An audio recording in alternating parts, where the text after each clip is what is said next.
All right, everybody, we are going to talk about leg work today. Can you improve your game by improving your leg work? I think you can. Check this video out. All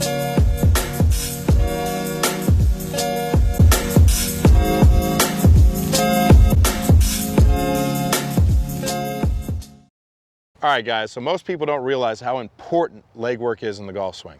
Tyler's going to sit here and talk about what you should be doing in the backswing and then what you should be doing in the downswing if you want to match everything up for a nice, consistent contact. The legs are probably one of the biggest drivers of the entire pivot, and it's extraordinarily important what they do. So why don't you take me through what we want the legs to do in the backswing, and then we'll get into transition. But start off with what's happening in the backswing.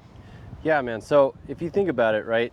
So if we get everything rotating back, depending on how much you rotate, we're going to get that left knee to start to work a little bit more internal, right? Okay. It's going to work in towards the ball and slightly in towards the trail foot. Now, if you rotate more in that pelvis, you're going to have some more of that lead knee going internal, right? So we don't want to have our knees just going out like this. That's going to restrict some hip turn, really lock us up, right? So we want to get a nice full lower body turn, and a lot of people think, oh, do I need to make that knee go in? You don't want to force it in. It's not like you're trying to make it do that artificially, but know that if you're getting a nice full hip turn, and the more hip turn you have, the more that knee is going to work in. That left heel might actually come off the ground a little bit too. Sure. So, but you think the primary driver of that is what the pelvis is doing? Exactly. And the trail leg is doing. Yep. So the trail leg is going to have, so it's going to start off with some flex, right? And then it'll lose a little bit of flex. Now, the interesting thing is that if you're getting the pelvis to turn, okay, that leg's going to straighten, but it's not going to lock out. When you see somebody that's got their pelvis too tilted and they've got that arch in their lower back and their butt stuck out, right? Sure. When they try to turn, all that's going to happen is that right side's just going to elevate and it's going to straighten that right side. So from face on, it may look like they're getting some rotation in that lower body, but if they've got it that pelvis rolled forward, all that's going to happen is that leg's going to straighten. So we want to keep some flex in that right leg as we turn into that right hip. Okay, so once we get to the top, what is going to happen with the trail leg and the lead leg? We know the lead leg is going to get some stanky leg, as you like to call it, going on.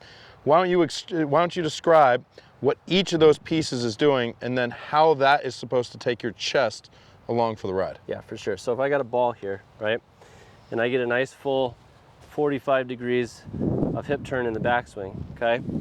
What I want to have happen is I want my pelvis to start to rotate, and I want this lead knee to start that process, right? I want that lead knee to work out and around. I don't want it to just go out and add flexion.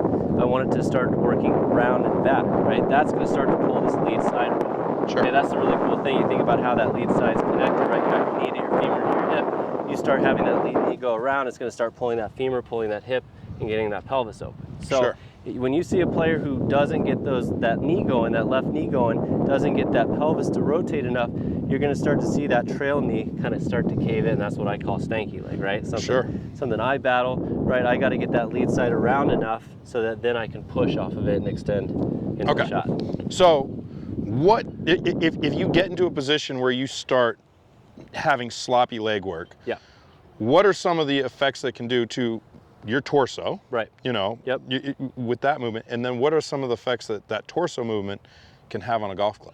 Yeah, so I mean, if I'm a little under rotated in the downswing, or I don't get this lead knee outside this lead hip, and that pelvis starts to slide, and I start getting that stanky right leg, I'm going to start having some excessive tilt in my spine to the right. Okay, that's going to start to dump that club under, and that's where you see some people break down trying to get to the ball. You'll see a lot of flip out to the right. Sure. All those movements, and usually in early extension pattern. Sure. I know I've noticed throughout my career that a lot of times when people get that big tilt, that the thing that really starts to happen is you start to see a lot of really big hooks. Yeah. A lot of players get into that big tilt. You see big block slices, way too big of a hook. A lot of disastrous outcomes can come from that movement pattern. So what's one really important, feel that a player can take understanding this? And we talk about people sliding, right? For sure. What is one really important feel that people can do to improve their golf game? So I would say make sure you get a full hip turn in the backswing, but then in the downswing, the one actionable thing, this is super cool, check this out.